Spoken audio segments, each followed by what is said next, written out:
podcast of At Wits End. I'm Ken, that's Carson. He's 6,000 miles away and a 9-hour difference. He's in Upper Austria in the beautiful city of Linz. You're looking... Is this episode 54? This is episode 54. You are correct. So getting up there, Stone. Trying to get back on a better schedule, more regular schedule. So.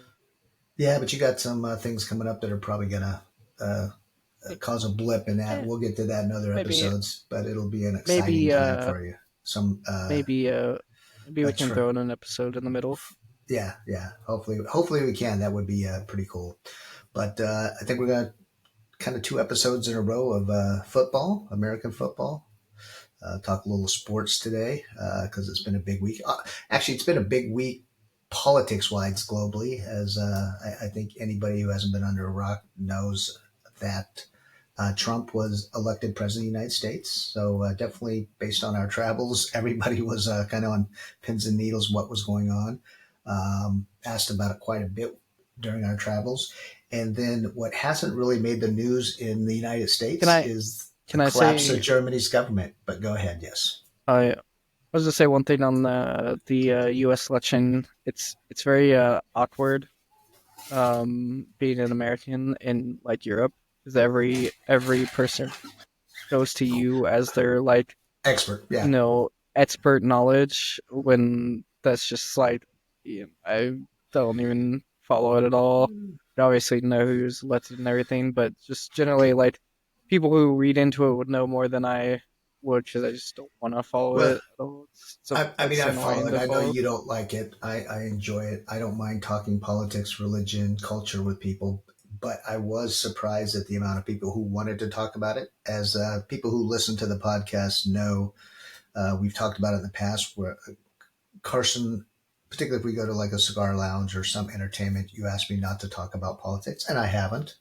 But when people bring it up, and during our trip, people brought it up quite a bit. So, I mean, everybody from guys, an international crowd at a cigar lounge, to the ticket agent in the Vienna airport who whispered at me red or blue. And it really didn't dawn on me till he asked me for like the 3rd time what the hell he meant.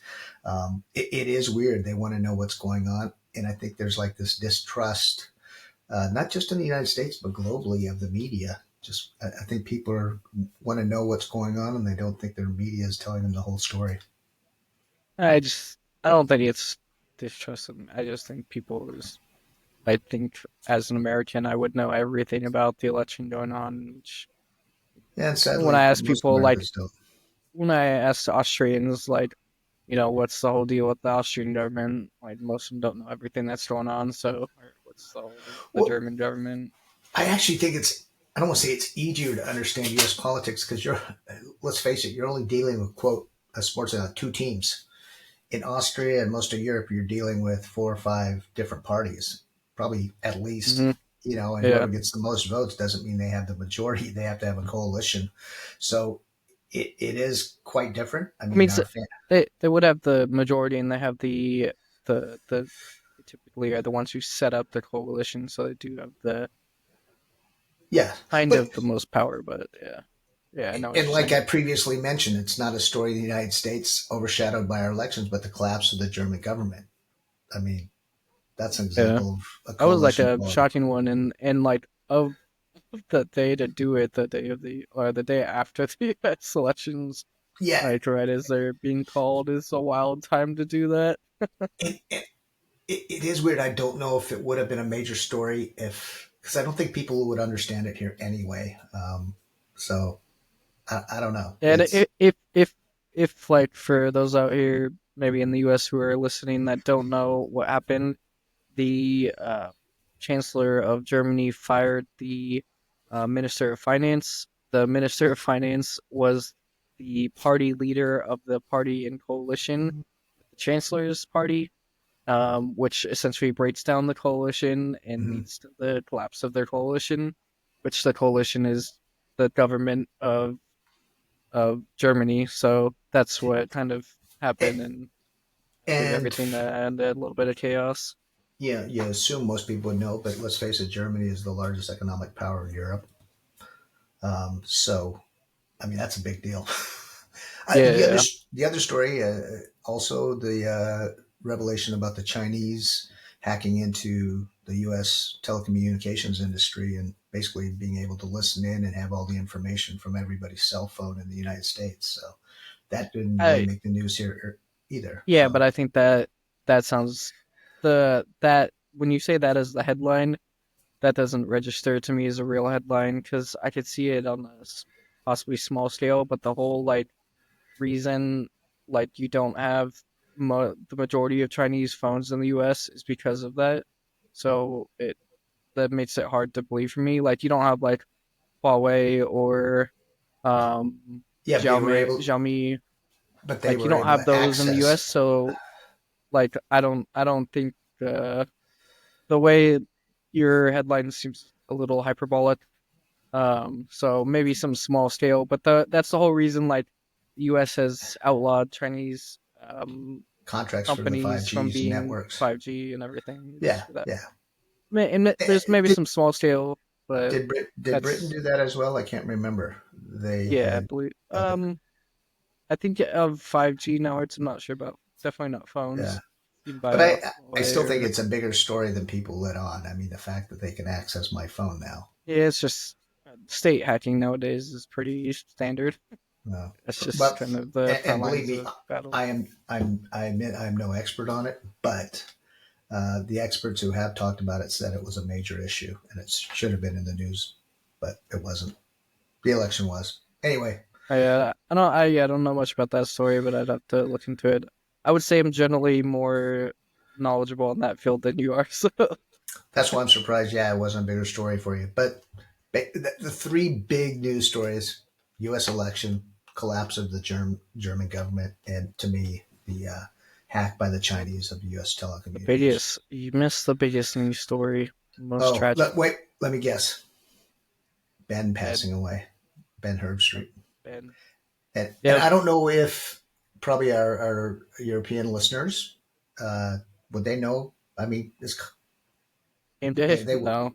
So yeah, so if you're a European listener, College Game Day is the most iconic Saturday morning television mhm. show. Every Saturday morning during the college football season, College Game Day is there when you wake up, and it's just a staple of college football Saturdays.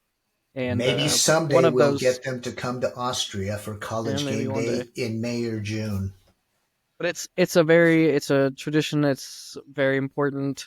I love the show and everything they do, and one of the staples on that show is Kirk Herbstreit. Kirk Herbstreit's an awesome college football analyst, NFL. Mhm. He does a lot of football stuff, and he's primarily college sports, and he's always on game day. And one of the things he's done more It's kind of recently the in the past anchor. couple of years, yeah, he's not the anchor, but he's the primary analyst on there. Reese Davis is the main host anchor. Yeah, I think. Um, Well, Larry's a big one, but alongside Corso.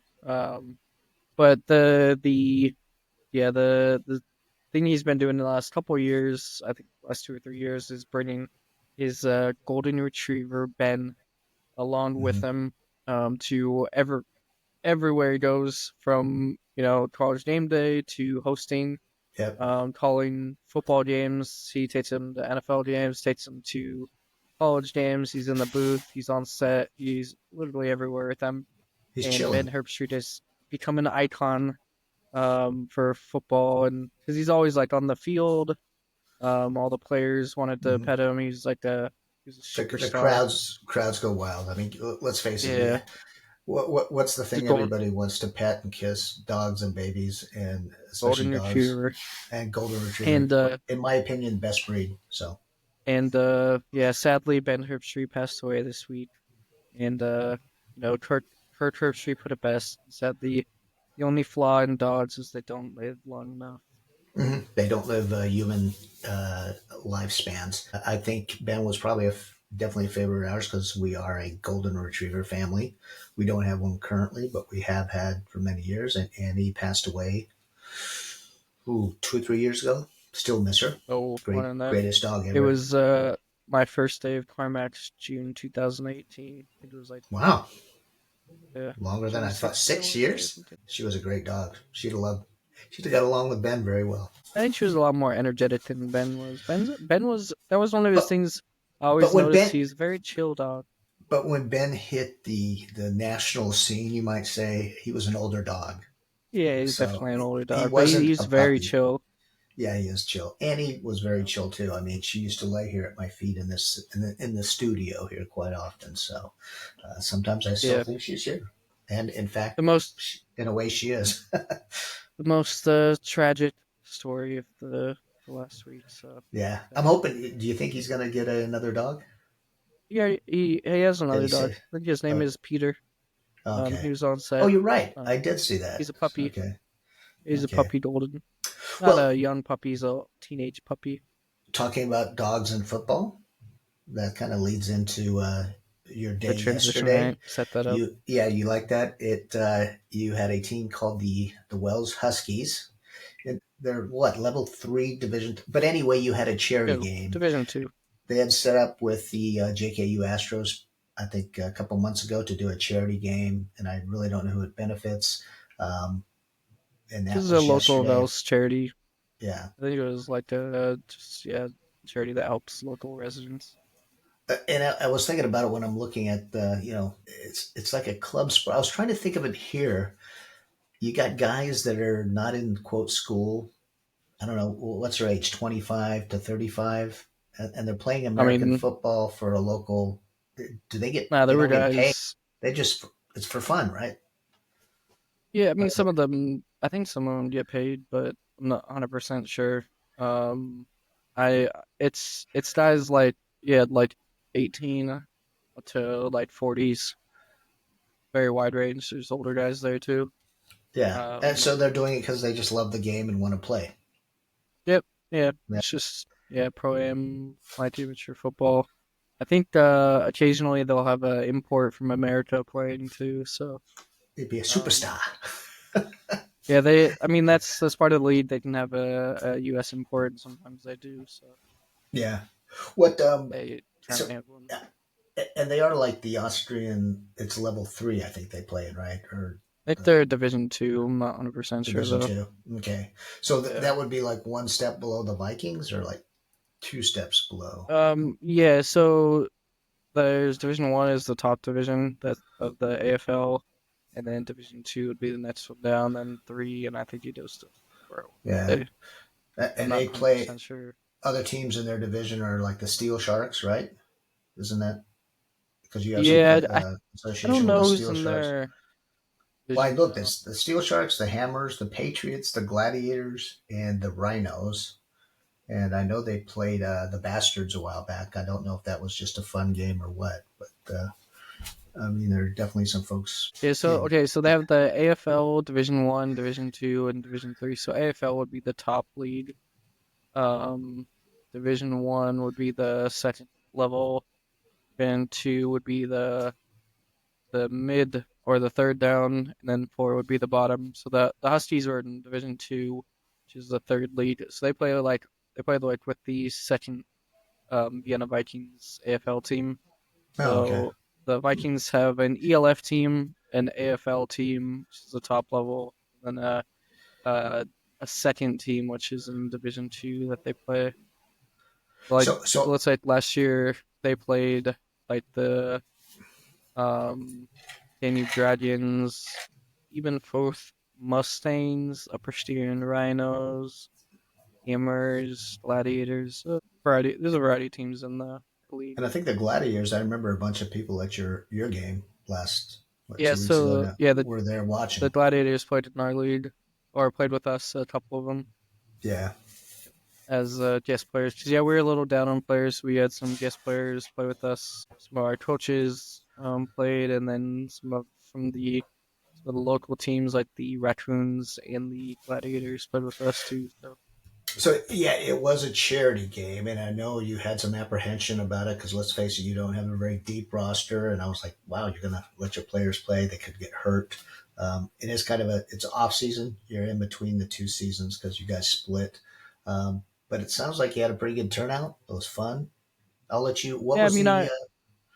our main goal was to get guys like a lot of reps that don't know, maybe not may not normally get reps, to like just for everyone to get more playing time.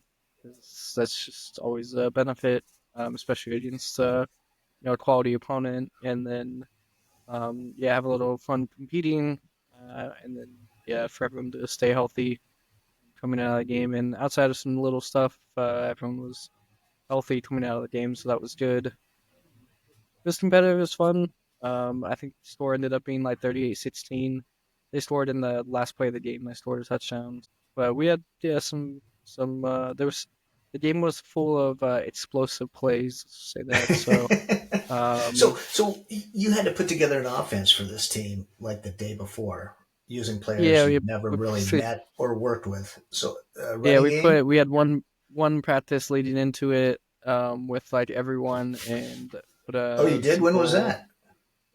It was the Wednesday before the game, Oh, okay. so at our normal practice, most of the guys that were joining us showed up, and then yeah, we had kind of a 1 day offense install, and then most of the defense was pretty much our normal defense, so it wasn't too much change to that. So would you compare it to your days of like playing a Sunday pickup game with a bunch of guys in pads from your teams? Yeah, pretty much. I mean, for us, at least that's the way it was. Like, yeah, a little bit more organized than Sunday, like just pickup game at the like, local park.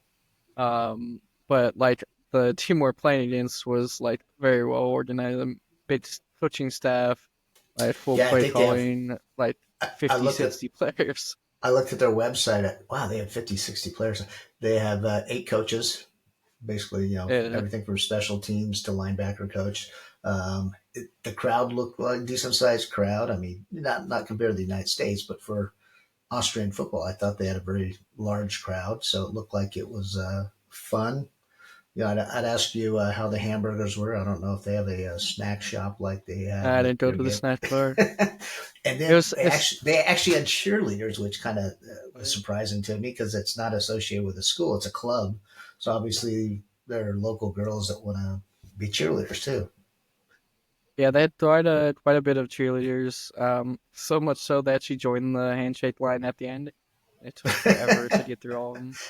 And I will But say, it was funny. I watched their social media posts, and I think half of them were after the game was over, and they do like that. I don't know what you call it, some kind of line where they all run together Yeah, between each other with the flags, and they had the typical, like you see at soccer games, the smoke bombs out. They had a big blow up husky dog. yep. Disappointed you don't actually have a husky dog, so you need to talk to the ownership about that. But all in all, it looked like a fun game. I raised money for charity, and you guys got some playing time. So all in all, good. Yeah, it was good. Yeah, it was a solid overall game. It was funny. The game started at like 1:30 in the afternoon, and it's getting late in the year. Sun's going down pretty quickly, and I did see it that was at the it end. was a sunny game. Except like it was foggy At the end, it for looked like. no, it was like it was funny because it was like foggy for the most part. Warm ups foggy. Sun started to peek out at the end of warm ups, and it came out for a little bit during the game, and then it started. We were in the shadows because the sun was so low. It got behind the trees that were right behind our side of the field. Oh, that's why it got So dark. by the time the sun was like really out, it was in the shadows. It was So, cold. It was like got a couple degrees Celsius or something, like yeah, 4 degrees. folks, this is Upper Austria, so a little bit colder than you might get in lower in Southern Austria. But it, yeah, I saw it kind of look like it got a little darker, and Yeah, it's just that time of year where the sun's down before like 5 o'clock, so it's kind of but brutal. I had to say it looked sunny. I was going, wow. So far, the JKU Astros have played in sunny days, no rain. Um, Yep. doesn't bode well for the ski season in Austria, but it bodes well for you guys. Last year, every game you played, I think, was in the rain. So Yeah, we looking had good. at least a little bit of rain even during our sunniest game last year. I take that back. Our opening game had no rain, Okay. if I remember right. But other than that, every game, even if it was sunny, had rain during it. So, yeah, Yeah. that was brutal. But yeah, so far this year, it's been much better, so that's nice. But yeah, so speaking of that, there was some other football games in Central Europe. Oh, Was a that was NFL today. game that was today. And That's uh, if I could remember the guys at my table that watched the your game with us, and we were drinking together doing shots. They were all going to that game. They go to all the games in this Munich. of all the games in international games, this was probably the cheapest, given it was in a place that gets NFL games pretty regularly. Munich Munich, and Germany. Tottenham. Yeah, Yeah, Munich, Germany. But London also gets some. So actually, Munich much less than London. But it was between the Giants and the Panthers. So 2-7 versus 2-7.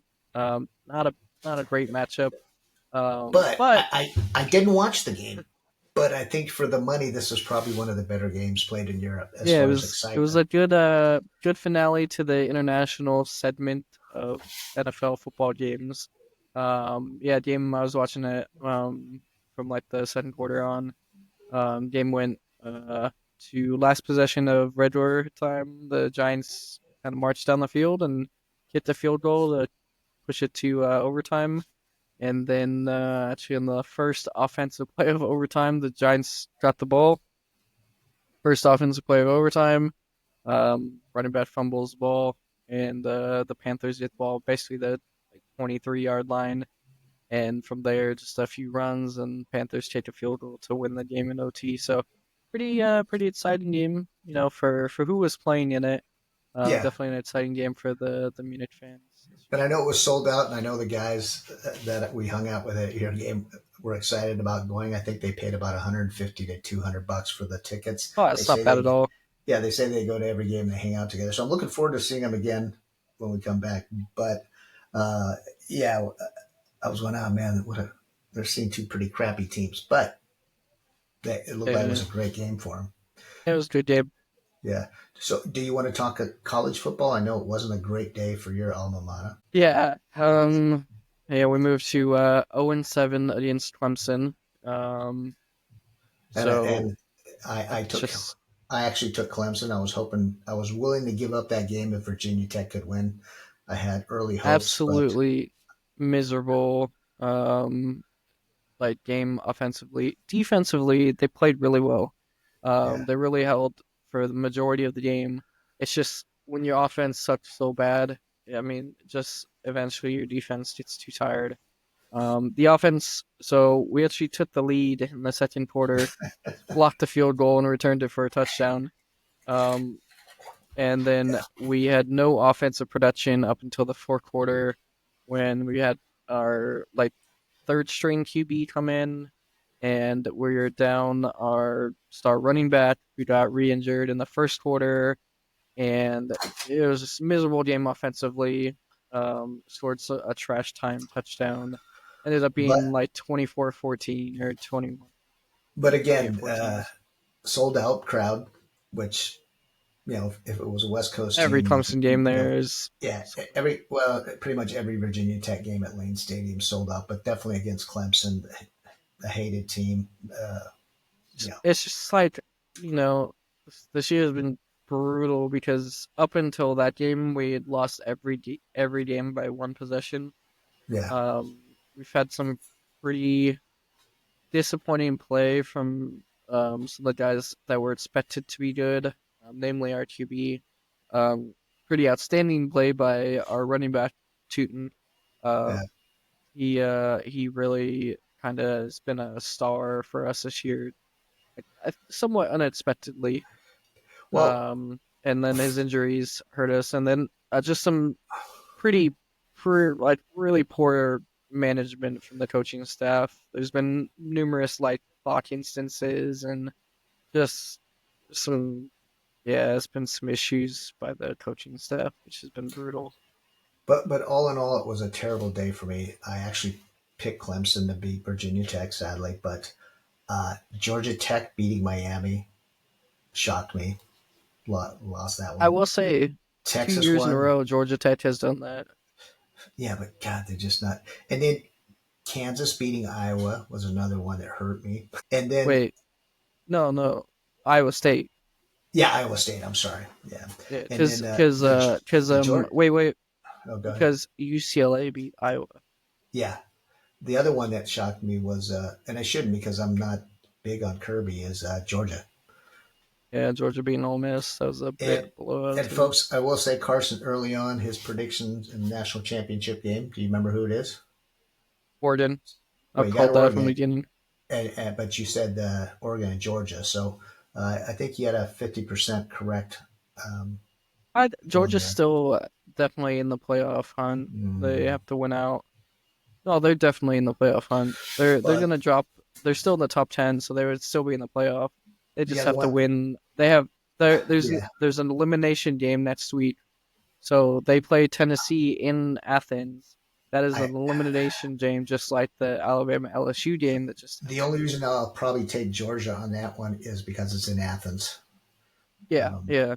I mean, Tennessee's been playing well. They're on a streak, so I yeah, think it's kind of a toss up, and when it's a toss up, it probably goes home field advantage. and I like Um, Tennessee too. I watched their game yesterday. The other game that disappointed me, your rival Virginia beat Pittsburgh. So, and I don't care rarely about do I root. Yeah, I know you don't care, but the game I stayed up for was the what you call the Holy Bowl. Everybody calls it that. what I And, call it. Everyone. well, and I think maybe definitely our global listeners, particularly the guys on the team and involved in American football in Europe. Uh, Utah is a Mormon state, so it's dominated by one religion. If you don't know what BYU, Mormon yeah, is, Mormon's a religion. yeah, Mormon, and the I mean Church they of definitely Jesus have Christ of Latter Day Latter Day Saints. Saints, which and I grew up the only Catholic on an all Mormon street, so I'm very familiar with the Mormon faith. But BYU is their it's their Notre Dame. It's Brigham Young University. It's their everything. Yeah, um, that's why University of Utah, the Utes. I don't really consider them a Mormon school because I know so many people who went there. Toured the campus, been on their campus quite a bit. It's where the Olympics were held. Great team. What's their coach? Great coach. It's just Utah in Yeah, general as a state is just it's dominated by the Mormon faith. Yeah, Mormon it's. I church. guess it's like saying, Italy's dominated by Catholics. Utah's dominated by Mormons, and Brigham Young is their school. Has certain rules, but it was an unbelievable game. The Utes had him on the ropes the whole time until the final seconds, and it was a Yeah, great there game. was the AD for Utah had a spicy press conference calling out the refs. So that Oh, was you don't. Again, who's the coach of the Utes? I Famous don't know. guy. It was the athletic director though that did that. Yeah, but I could see him hollering at the refs. I saw a lot of their assistant coaches hollering at the refs. I don't. Yeah, There were some calls, particularly at the end of the game, that uh, gave the Utes the ability. The BYU the ability to come back and win the game, and it was thought it was 22-21, I believe. I thought it was funny because the AD said he questions his schools moving into the Big 12 because Really, of the refs. Yeah, I was trying to just like a little I would question it too, but side not because eye. of the refs. But Yeah, so it was a huge game because BYU is still one of the few undefeated teams, and if they'd have lost last night. yeah, they would have dropped significantly in the ratings because they don't have a ton of high quality wings, and so And if you look at the preseason expectations, University of Utah, the it Utes were was a top supposed to 10 be, team. yeah, they were supposed to be a top 10 team. So they've had a They disappointing were year, Big 12 even more champions. so now. Um, yeah, it was definitely an interesting college football day yesterday with Miami, Georgia both going down. I don't know if you heard this, and this is why I think you've always had this thing against Oregon. I think you've always I been like have. I they're have. very, but here's why I think your mindset should change. So Oregon. What, Oh no can I, no, let me convince you. but can I Convince say you why. why? Yeah, tell me why. It's okay. And I thought you knew this. I My do. thing with Oregon is they've had so much money because of Nike. Their facilities are phenomenal. Their uniforms phenomenal.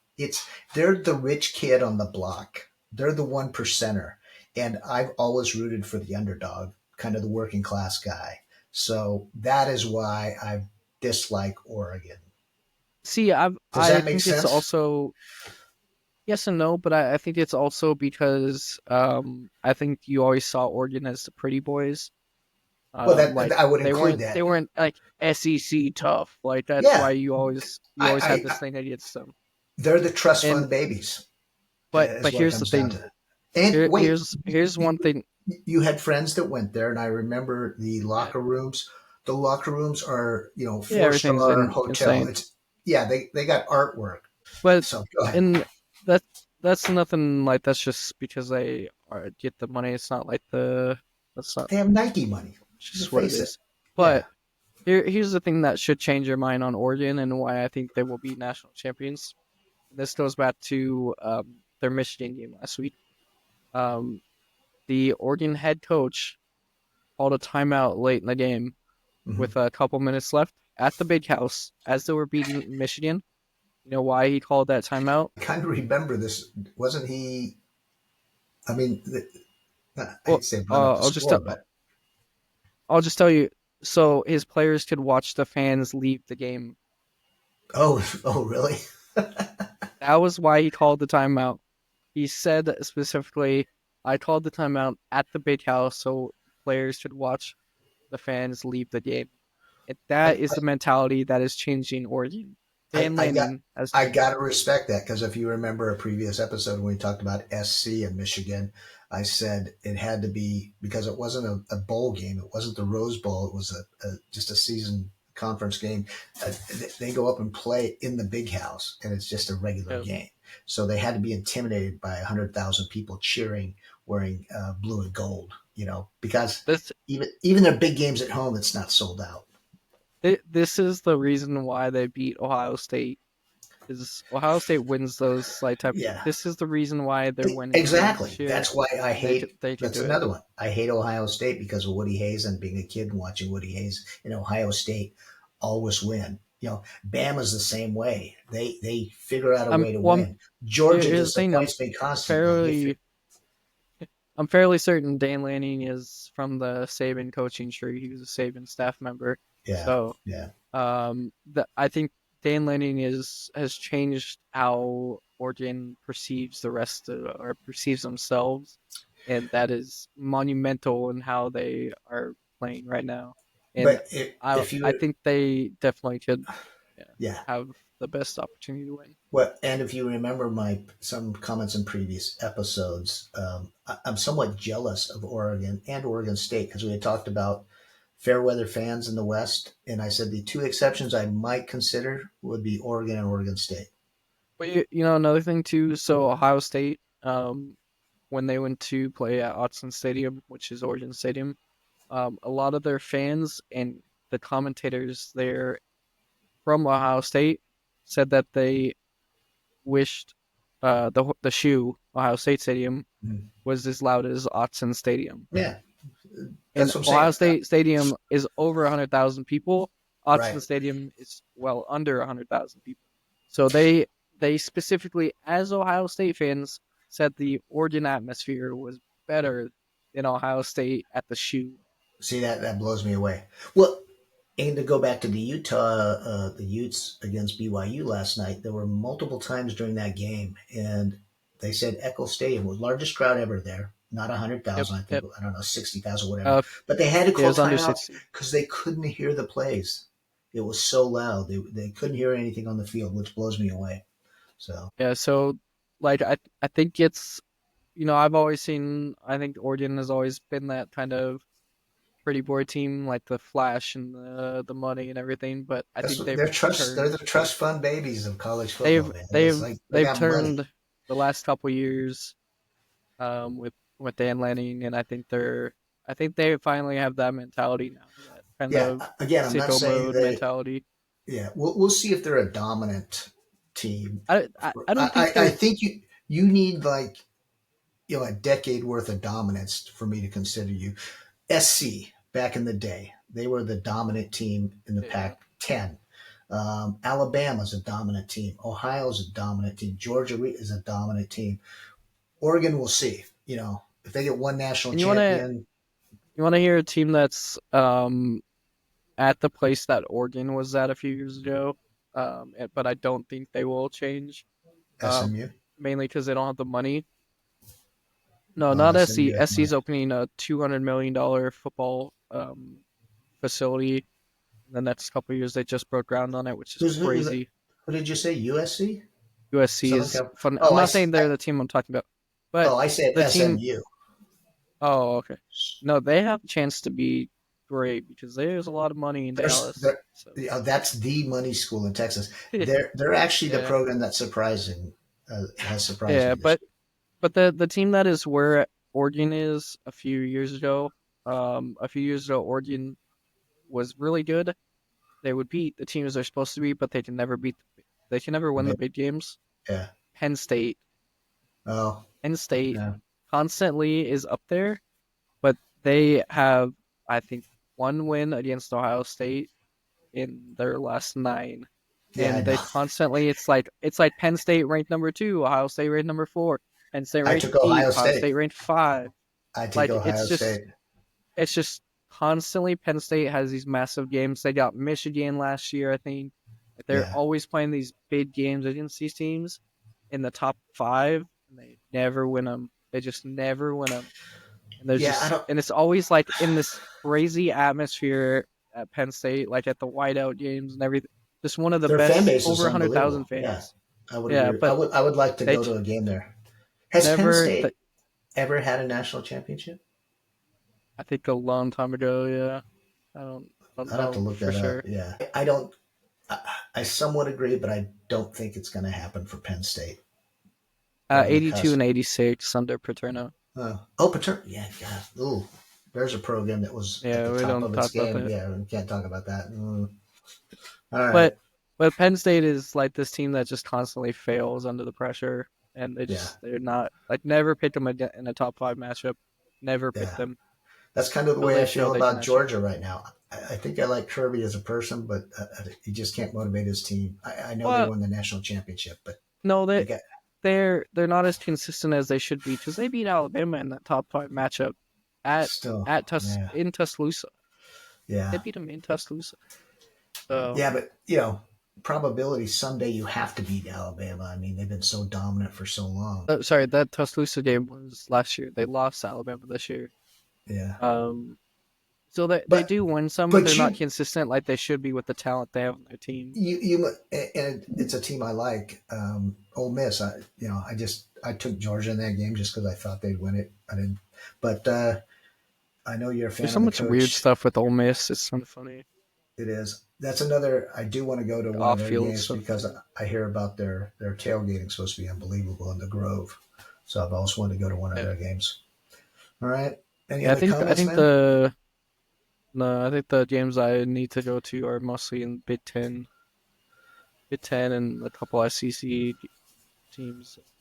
But I like Well, the you Penn got to go State, to Michigan, Ohio LSU, State. Penn State, Michigan, the Shoe. Again, I'd like to go to Ole Miss just because of the Yeah, tailgating. I hear it's phenomenal. SEC game teams, like the Swamp, like you're saying, Baton Rouge, Baton UT Rouge.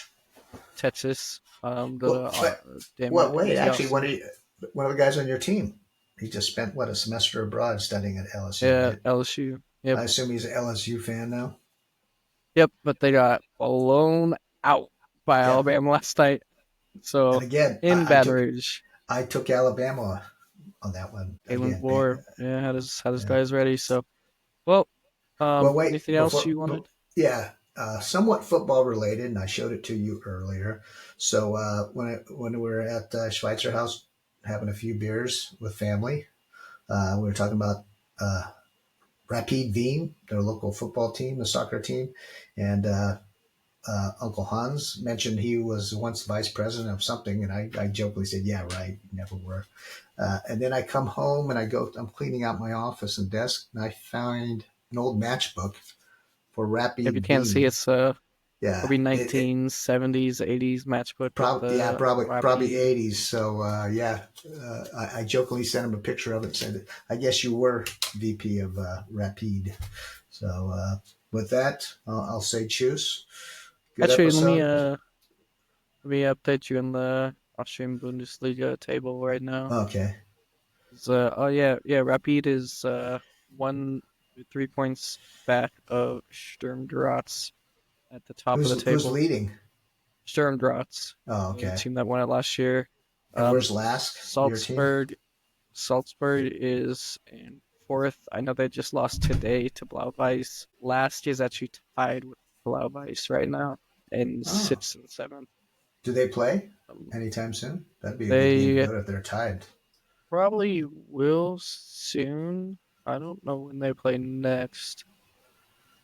So And how last about catch is Salzburg next week, Saturday. They should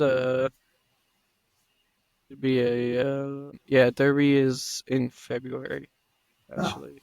oh February? That'll be cold. Yeah, yeah, that'll be a cool game. But yeah, it's shaping up to be an interesting. It's good to have Rapid back fighting at the top because they're the most historic team program in Austria. Ooh, Did you ooh, know? this coming from a Lask guy. Yeah. Well, I'll back my statement up by saying, did you know that Rapid is a prior winner of the German Bundesliga? So they have won the German national title back when they were annexed as a part of Oh, Germany. But 40 what? I think 30s, I 30, think early 37, 30s. something like that. Wow. Yeah, but Okay. they were the champion of the German Bundesliga maybe twice. I also think, if I remember correctly, there was another Vienna team that won. So first Vienna, Oh, also I think won the German Bundesliga. yeah. I wonder if they have that up in their the trophy case still. You know, first Vienna's connection to you. No. You have been to their stadium. The Hochewart in Vienna is where the ACSL does their football games Yeah. sometimes. I wouldn't say that's a connection to me. That's more of a Well, connection to you. I mean, that's how I've been there. you Yeah. would, yeah, have some Oh, connection yeah. to. I thought. Anyway, I thought. thanks for listening. Yeah. Appreciate you Episode listening. 53, Keep following us. and Subscribe. yep, we'll end it here of the At Wits End podcast. Cheers. Till next time.